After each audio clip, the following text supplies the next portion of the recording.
Sziasztok gyerekek! Most olvastam az evangéliumból a Lázár történetét. Nagyon érdekes és tanulságos történet, hogy ugye volt egy gazdag ember, aki minden nap hatalmas nagy lakomákat csapott, bulizott, élvezte az életet, ahogy ma mondanánk. És ugye ez a szegény koldus meg ott tanyázott a háza előtt a Lázár, és örült volna, hogy egy kis ételmaradékot, vagy lehullott morzsát kap, de az se jutott neki, és csak a kutyák nyaldosták a sebeit, hát mint egy mai hajléktalan lenne. Nagyon szomorú élete volt,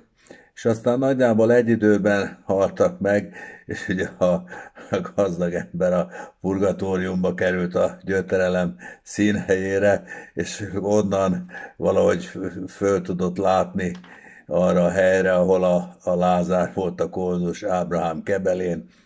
és hát kérte Ábrahámot, hogy hát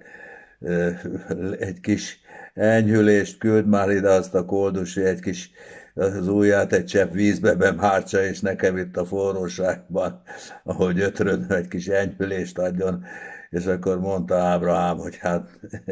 te már a jót megkaptad az élvezeteket az életedben, most te szenvedsz, ő az életben gyötrődött, és ő most kapja a vigasztalást. És ebből annyira jól látszik, hogy a jó és a rossz mennyire értelmetlen dolog azzal foglalkoznunk, mert mindig kiegyenlítődik, és az csak a tudatunknak a káprázata. Ugye ez egyfajta ilyen karma törvény, ami itt lejátszódott, de aztán tovább folytatódik a történet, és akkor hát a gazdag ember kérleli az Ábrahámot, hogy Ábrahám, atyám, hát akkor legalább küld el ezt a Lázárt, ezt a koldust a testvéreim, 5 testvérem van otthon, hogy legalább ők ne essenek bele ebbe a hibába. És Ábrahám hát elég szívűen azt mondja, hogy van nekik Mózesük és profétájuk, ha azoknak nem hisznek, akkor egy feltámadott embernek sem fognak hinni. Tehát ebben is én egy nagyon érdekes dolgot láttam meg. Egyrészt ugye, hogy hát ne várjunk nagy csodákat, hanem ragadjuk meg azt a gyönyörű szép tanítást, és éljünk azt szerint, ne várjuk, míg az élet kényszeríti ki belőlünk, ne hajszoljuk minden áron az élvezeteket, a javunkat, az anyagot, a testi élvezeteket, és akár mennyire is elrugaszkodott és elvetemült egy ember, mert ugye ezt a gazdag embert